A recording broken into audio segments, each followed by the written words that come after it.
তো হ্যালো বন্ধুরা, স্বাগত তোমাদের সবাইকে দ্য নেক্সট একটা নতুন ব্লগে। তো তোমরা আজকে যে ব্লগটা দেখছো এটা হচ্ছে দার্জিলিং মিনি ব্লগ পার্ট 1। আর আজকে ব্লগে তোমরা দেখতে পাচ্ছ আমি রয়েছি দার্জিলিংয়ের রক গার্ডেনে।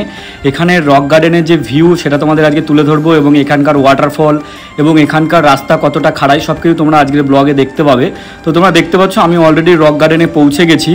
তোমরা আমার আগের যে ব্লগগুলো যারা দেখোনি তারা অবশ্যই ব্লগগুলো দেখে নিতে পারো। তো এখন রক গার্ডেনের ওপরে টপে যাচ্ছি আমরা। দেখো এখান থেকে ওয়াটারফল পড়ছে এবং তার সাথে আমরা অনেকেই রয়েছি, এবং এই রাস্তাটা দেখে এরকম মনে হচ্ছে রাস্তাটা প্রচণ্ড খাড়াই। উঠতে দেখো আমার বন্ধুবান্ধবগুলো এখানে এসে দাঁড়িয়ে পড়েছে। এখানটা প্রচণ্ড খাড়াই, উঠতে প্রচণ্ডই কষ্ট হচ্ছে। যারা যারা রক গার্ডেনে গেছো অবশ্যই কমেন্ট করে জানিও। আর রক গার্ডেনটার যে আসার, দার্জিলিং থেকে রক গার্ডেনে আসার যে মানে রোডটা আছে, যে ভিউ পয়েন্টের যে রোডটা আছে, সেটা সত্যি খুব ডেঞ্জারাস রোড।